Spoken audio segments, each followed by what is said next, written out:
about 2016. Our first two systems that we purchased was from a local vendor. They had a startup company. We was really excited about it. Unfortunately, that individual was no longer to support the production and the service of that. So it forced us to go back out and reinvest in the UAVs. Obviously, it's a little shock to our board. It says, wait a minute, you're wanting to buy some of these already, but they did. They were gracious enough. So we purchased two more replacement UAS systems in 2019. Currently, we have 7 people that are certified in Part 107 through the FAA criteria. We got 4 more preparing to test out. So we're hoping to get somewhere between 10 and 15 pilots in our organization just to make it a more deployable asset. We're wanting to make sure that we get enough distribution of the pilots per shift to make sure that when the request to put the system up in the air, we can fulfill those mission tasks. The qualified entity program, I want to believe that everybody is familiar with that, and if not, that's a whole separate conversation that we can have offline.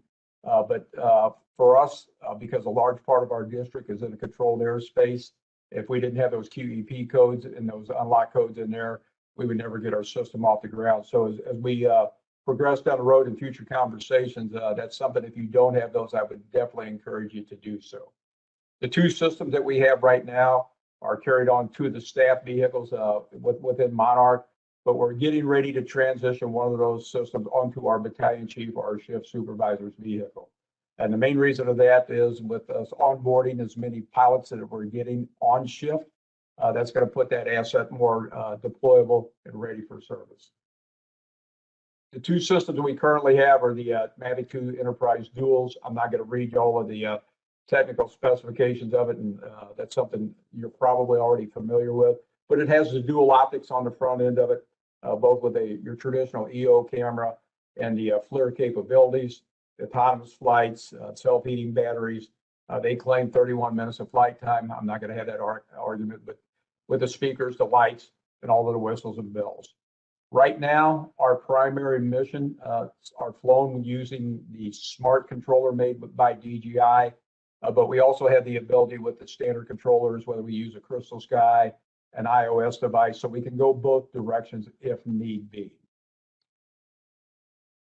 So when we start talking about how are we going to use the UAVs within the Monarch Fire District, there's just a list of 13 things there, and I'm not going to read through all of them, but it's interesting. Every time we have a conversation here internally, another idea pops up by somebody else, and it's like, yeah, we need to give that a try. But, you know, I think it's straightforward. Let's take a look at the burning building, search and rescue missions for lost persons, structural collapse, disaster response, you know, and the list goes on and on. And I'll get a little bit deeper in the weeds on something that's something new by DroneSense that we're definitely taking a good hard look at that as a result of a water rescue call last year. And I'll touch briefly on that a little bit later in the program. A big part of our flight operations program right now is coming through the DroneSense Flight app. The 3 things here are the 3 big cornerstones for the program. And it depends on, I guess, where you fit in your UAV program within your organization on which one of these is probably the most important, whether it be you're the pilot, that operations where you would be that IC, that incident commander, somebody in an EOC needing to see that live video stream or the information that's being provided, and the administrator. So I'm going to hit on the administrator. I'm going to kind of work backwards a little bit since I'm kind of wearing that hat. You know, this is the thing that a lot of people don't really want to get wrapped up in. And when we go to the demo side of it, I'll show you some of these capabilities within the DroneSense application itself. But the hardware management, you know, it definitely tracks every piece of hardware you got, whether it be the drone, the battery, or the controller that you're flying with it. The automatic flight logging, it's tracking your activity. So when you log on as the pilot and you punch in your 4-digit code, it automatically knows who you are. It knows it's Les Cruz. And as soon as I spin up them props, that flight log is already generated. The pilot activity tracking, it's got a lot of data in there that's taking the old paper and pencil, write it down in your logbook, and puts that in an electronic database automatically for you. The permission levels, as that system administrator, depends on who we're bringing into the program and what role they're going to fit in, will determine what levels of permissions that we would give them. And for those of you that may be flying under the COA, You know, if you're required to do notice to airmen, it also has that capability to do that for you as the system administrator. For the pilots, I'm just going to make this real down and dirty. Most of us, when we first got the systems, we were used to flying it off of some DJI app that was compatible with the system that you have. What you would be doing within the DroneSense, essentially, I'm going to just use the term, they re-engineered it. They took basically what you would normally be doing in the DJI side of the house, and you're now going to be flying it within the DroneSense. So if you was to look at the screen, you know, feature for feature, button for button, and capability for capability, they pretty much mirrored what your DJI app would have looked like. So the pilot side of it's pretty simple. From the operational side, the whole reason we got these systems is to share information or gather information first and be able to share it with somebody as the product that we're trying to share with them. So in our case, I'm just going to do, I don't care whether you're fire or police, the chief officer said, hey, let's pop that thing up in the air and let's take a look at what's going on. So you as the pilot would be flying it under the DroneSense app, very similar to the DJI features and functionality. You get it up to the appropriate altitude, you fly it over the target that you're wanting to look at, you point the camera at it, now you're streaming that live video. The receivers are our customers that we're providing that video feed to. Can view that on many different ways, whether it be a handheld cellular phone, an iPad, a laptop computer, or a computer is how you're going to be pushing that information to them through a controlled link. We could also have collaborative missions, and that's going to be a big part of my conversation. I know what we're doing as far as our organization, and I would encourage others to take a good look at this capability. But in the event that we needed to have another agency join in with us and support our mission or vice versa, this program would allow us to do that.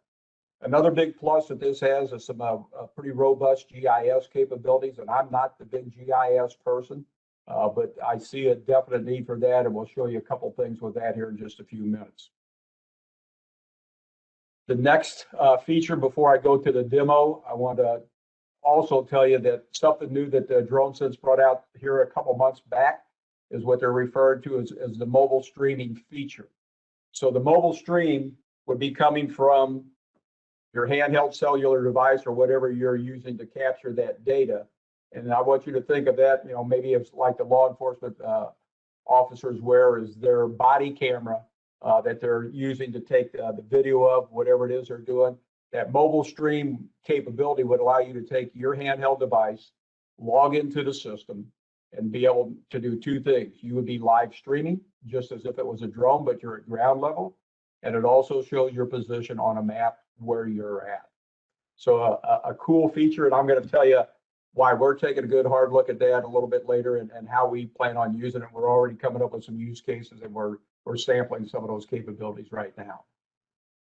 So what I want to do here, bear with me, I'm going to try to switch screens, and hopefully I'll be able to get this up. I want to just kind of run through the actual program itself and show you how we're using it here internally at Monarch. So what I've done here, and I'm just going to go back to the home screen, and I'm going to kind of go through this real quickly from the admin side, and then I want to jump right into the operational piece of it. So when you first open this up and you go to the home page, basically it's taking you to a calendar view, and you can say, hey, what's going on out there? Well, let's take a look. Well, you can see this week flew several missions on the 4th, 5th, and 6th of April. Each one of them is an individual flight log. It was logged electronically, who it was, what they did, and that's, you know, day for day, flight for flight. I'm going to skip over the operations hub, but I told you a little bit earlier that it tracks your flight logs. So every time that those propellers are spun up, it constitutes as a mission or a flight. So it's also going to record those flights and then show you there. So whether there's various different ways you can display this in the various different little tiles and the flights that are taken. I'll just take one that I did the other day. This particular one here, obviously it tells it that Les Cruz was the person that flew the mission. It shows exactly what equipment that was used. I used the controller one, whatever the battery, and whatever UAV was used. So again, it's doing all your flight tracking and logging for you. It tracks all of our team members, who they are. This is where our permission levels are set, what they can do, what they can't undo. There's different things with training. We're starting to build out our training logs and records in here in electronic format. The hardware, like I told you earlier, we just have the 2 systems currently, so it's got those automatically logged. The batteries, it tracks the battery usage, so every time that goes up, it knows which battery was flown and how much flight time that was on it. It tracks that for you. The maintenance records, we're getting ready to build those out. We're going to take the manufacturer's specifications for recommended maintenance and build that in there. And then the last thing I want to show you on here is the system administrator. So whoever that would be within your organization, this is the guy that controls who gets in and what they can and cannot do and what teams they can become members of. All right, but let me get to the real meats and potatoes. I'm a field operational guy, and how is this going to help me out and share that information with not only my department, but other departments? The first thing that I opened up, if you look over here on the left-hand side, I call it, kind of looks like a little hamburger sign, but that's bringing up what's referred to as my mission manager of the operations center.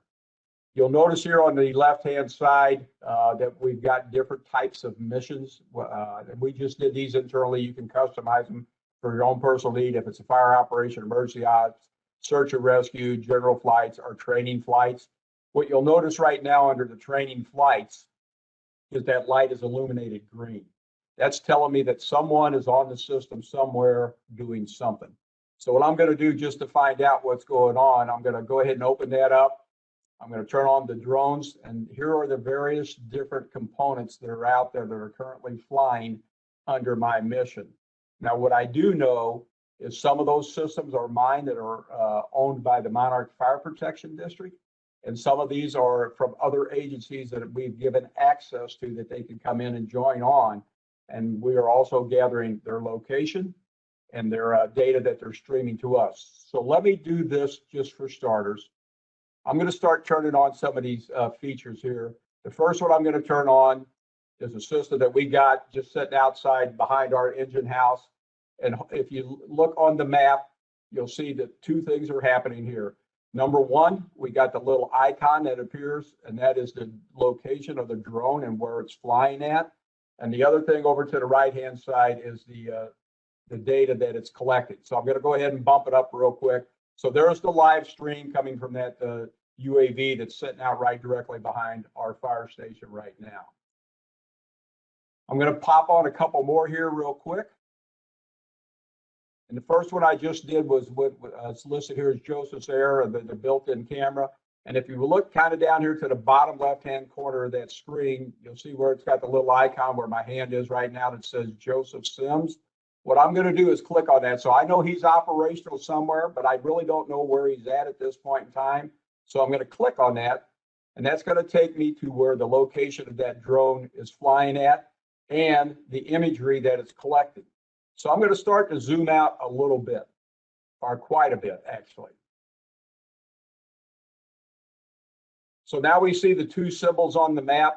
The one up here listed Jim McKay. He's one of our inspectors. He's one of the drone pilots here. That unit, again, like we started off, was in beautiful downtown Chesterfield. And the one by Joseph Sims, he is based out of Austin, Texas.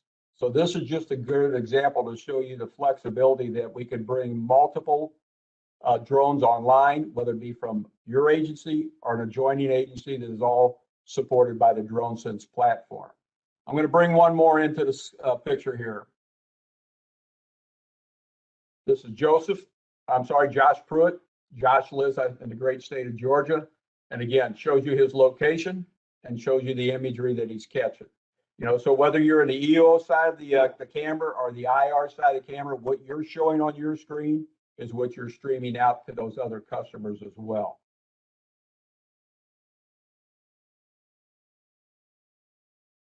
So again, if they're off the map, you're going to get the indicator where they're at, and it's going to show you that exact feature. I'm going to go ahead and do this real quick. Give me a second here. And if you got questions, feel free to start asking them now, and we'll try to field them on the fly. But, you know, we're going to open this up for questions here in just a few minutes anyway. But all I'm really doing now, I'm taking this cell phone that I just happen to have in a tripod. I'm punching in my 4-digit code. It's going to ask me, and I said, hey, I want to fly in this training mission. So I'm going to join that mission. I'm going to leave my name as Les Cruz. Instead of this being a drone, I'm going to tell it it's a phone. I'm going to join the mission. And now if you look down at the bottom, you've seen that the iPhone came up and the camera. So now we've got another view, and that last palette down there at the very bottom is the window view looking out my office. So not only can you use the UAVs and share them across the platform, you could also now start bringing in live streaming video through some mobile device, whether it be a phone, a tablet, or whatever.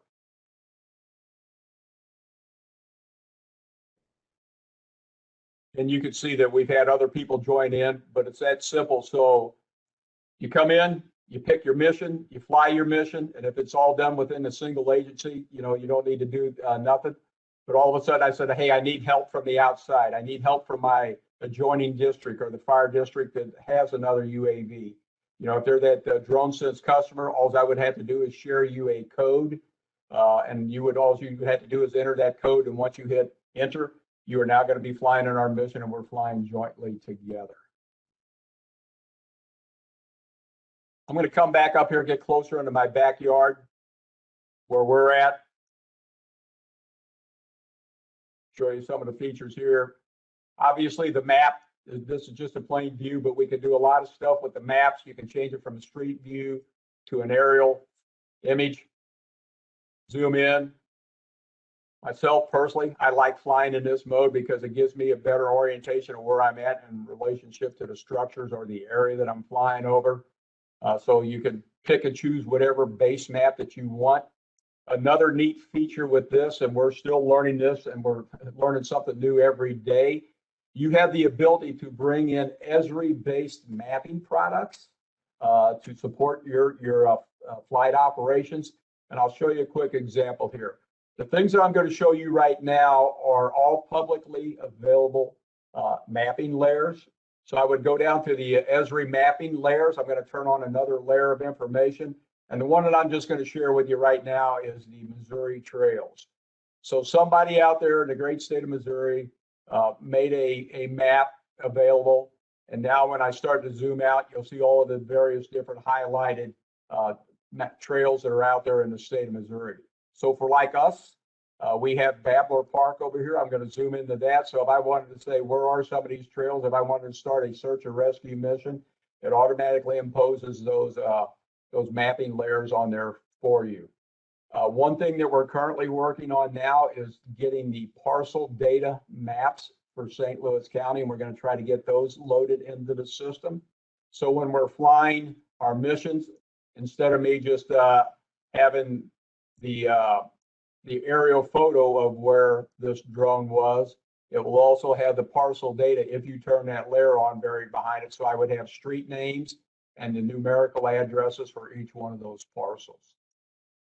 So let me turn this off to try to eliminate some of the clutter.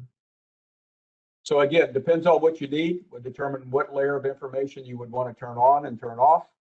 And to me, this is pretty simple, pretty straightforward. I'm a pretty simple guy, and it didn't take me long at all to pick up this, how to get the system online, how to get it loaded, how to support the program. And most importantly, number one, I can give the information to my agency, whether it be that incident commander, somebody at the EOC, your IST teams, and share that information, not only from a single feed, but from multiple feeds. So if I had, you see 4 different devices, we can watch all 4 different devices at the same time. One thing I want to do here real quick, I'll just do this. So let's say you're the person, and I think everybody's going to develop their own style on what they want to see and how much they want to see. But let's say that I get it, that I've got these 3 other live video streams coming in, but I'm probably a little more interested in what's going on here, but I still want to keep my eye on the other one. I can come over here, just click on the button, and now I can drop that camera feed for that drone right there and keep an eye on that and the other 3 at the same time. So it depends on what you want to do and what you want to view, and how you want to view it will determine how you would toggle back and forth and share that information across.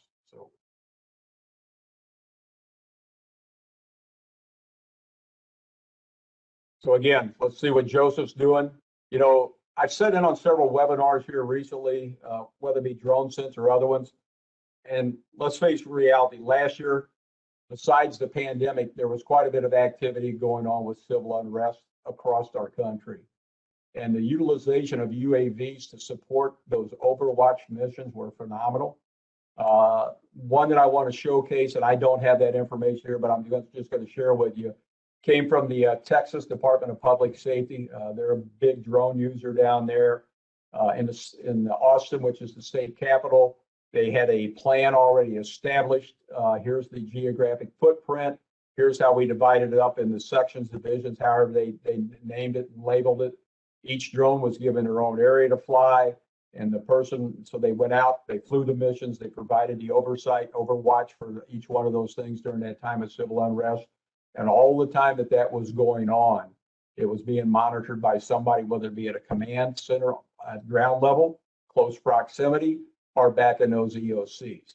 So everything that you're seeing here now in my shared screen, you would be able to view or watch as a viewer, as a DroneSense user.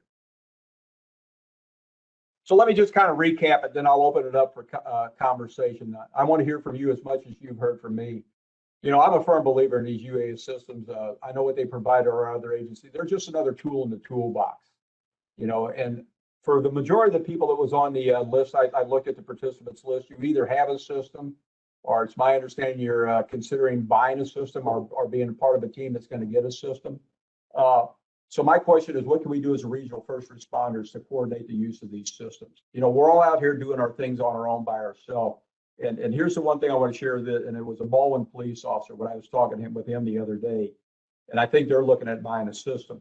He said, you know, there's a lot of times we're on the scene of a fire blocking traffic for you guys and looking for something else to do. He said, so if we had one of these systems, is it possible that we could be a part of your mission or fly the mission for you? Why, obviously the answer to that would be yes, but it would be the coordination to make those things happen. But I'm a big believer in working together. I think if we build this force multiplier capability of the UAS system, we can work together. St. Louis is no stranger to civil unrest. We know what we've dealt with since 2014 up to current day. And I think the utilization of these airframes would be a tool that would be beneficial to help manage those events. The live video streaming and operational locations, you know, I showed you that earlier. Take a look at, here's where I'm at, and here's what I'm looking at. So the live center. We can put that right in the hand of that incident commander on the scene, that field operations person that has that handheld device in their hand, the command centers, the EOCs. It's just a way to give them and push that information. DroneSense is going to allow us, all those U.S. operators to be on a common operating platform, providing that seamless integration between the UAS pilot and those remote viewers with simultaneous multiple live streams. I'm a big believer in the incident command system, and I know we've got a great group of people in this area, this region, and across this country, actually, that are parts of these incident support teams or these planning groups that are planning for these members. I think it's just a matter of time that this is just going to be another identifiable resource that's going to be out there, that is going to become just another page or another part of that plan. So I've done all of the talking up to this point. We're about 30 minutes into this presentation. And Josh and Joseph, I know you guys have been tracking questions. Are you guys ready to open it up to maybe start a little two-way dialogue here? Yeah, for sure, Chief. I think you did a really great job covering the platform, showing some of the most important features. You know, if anyone has any questions, now is going to be the best time. I'm gonna actually take over the screen for just a minute and share my screen and just kind of go through a little bit more, a little deeper on the ESRI side of things. You'll have to forgive me because I live and work here in Atlanta. The most of the layers that I have here on my account are very Georgia centric. But for example, this layer that I'm going to turn on right now, this is a location of all of the Georgia Department of Transportation's traffic cameras within the state of Georgia. But beyond just seeing each individual camera, when I click on one of these cameras, it pulls up and gives me a real-time snapshot from that camera. Now, what's cool about this, again, this is a public layer. This was a layer that I was able to go out and find that is publicly available. But on GDOT's account, because they are a DroneSense customer, when they click on these cameras, they are actually able to get the live feed from these cameras in real time. So instead of just a snapshot like I get, they're getting what the camera is seeing and in real time. So this is a hugely valuable layer. And another one that Chief Cruz was talking about was parcel data and why that's, why that can be incredibly important and incredibly valuable. So what I'm going to do is I'm going to snap over here to my neighborhood in Duluth. And this is another publicly available layer. But this is all of the parcel data for the city of Duluth. And so beyond just seeing this visual representation of each individual parcel, I can click into any one of these parcels and it's going to pull up whatever GIS information that has been stored. So here you can see we have address information, we have contact information, we have some tax information here, zoning information, who the grantor is on the mortgage. So there's a lot of information that's available through GIS that can be surfaced through the platform. And as you can see from my list here, there's no limit to the kinds of information and how much information is truly available out there. One more layer that I want to show, because this always tends to blow people's minds. I'm going to snap out here where Joseph's at out in Texas. And I'm going to turn off your little indicator real quick. But everybody knows that oil and natural gas is king out there in the state of Texas. This layer I'm going to show you right now, this is the network of pipelines that runs both above and below ground across the state of Texas. Now, this visual representation alone is pretty incredible, but I can take it a step further than this. And if I zoom down, any one of these systems I can click on and get information on who's the operator, the system name, the subsystem name, the diameter. So this is a 36-inch pipe moving crude oil. And again, just zooming out one more time, this is an incredibly vast network. So this is just meant to get your wheels turning on what kind of information is out there in the GIS space, how we can directly integrate that into DroneSense. And so essentially Operations Hub becomes this pseudo planning / incident command software that's just highly focused on drones. So again, just trying to get the wheels turning there on some of the GIS information that's available to you guys. A little bit earlier, I told you that, we're taking a good hard look at this mobile streaming device in addition to the UAV component, which that's the bread and butter of our operation. I think everybody gets that. But, why are we taking a look at this? Last year in August, I think everybody in the St. Louis area knows we got hit pretty good with some heavy thunderstorms. We had a pretty hairy boat rescue, all of the low frequency, high risk things that you want to pin on that. That's what this call was. It eventually wound up with being a 3-boat operations, ourselves, Pattonville, and Maryland Heights Fire Protection Districts as assist companies. Our boat became inoperable, and these guys were in a pretty hairy situation. They were stuck in some pretty heavy debris and tree line. And it's like, okay, what could we do to improve on that operation? Could we have flown the drone that night? The answer is probably not, with the rainfall that was coming down. So what could we have done differently, maybe to have a little bit better situational awareness on the men and women that were out there on that call? That's where this thing comes into the big play. We're definitely taking a good hard look at this. We're getting ready to field test it in the water environment. We're going to take this and give it the water test. We've got some devices that we're going to affix this to our personal flotation devices, so that that crew that would be given that boat assignment or whatever, one of those crew members would have this affixed to their life jacket and go out and do the mission. And two things, we could track their location and we would be able to see what they're doing. As recently as today, myself and one of the local law enforcement agencies, we had a conversation at a private school dealing with numbering and building marking system. While we were there, I just wanted to sample this, taking the camera internal to the building and the facility to see if we could track it. And I think everybody understands that once you get into a GPS denied environment, that always adds a special little bit of a challenge. But as I had the one police officer walk through the building and I was out at the ops center watching it on the map, we was able to track the location of where this camera was walking through the building, and we was able to live stream that video out. So whether we're in a water rescue mission, maybe an active shooter scenario, the lost person, where we got boots on the ground and we got people out there say, hey, where are you at and what you're doing? This is going to answer that device for me, just like the UAV. Really, the only thing that I wanted to cover was just thanking Chief Cruz again for doing this. The main goal here was to get some information out to the St. Louis area departments that are flying or looking into flying, just so that you guys are aware that the resource is available, to give you some ability to work together and create a little bit more interoperability. If anybody's interested in getting more information on the platform, you can get a hold of me through my email. It's joseph@dronesense.com, or you can email sales@dronesense.com. Happy to send over more information, talk to you about how you guys are flying, go over the platform a little bit more, get you hooked up with Josh to do a more in-depth demo. And then we have a trial period that we can set you up with as well. So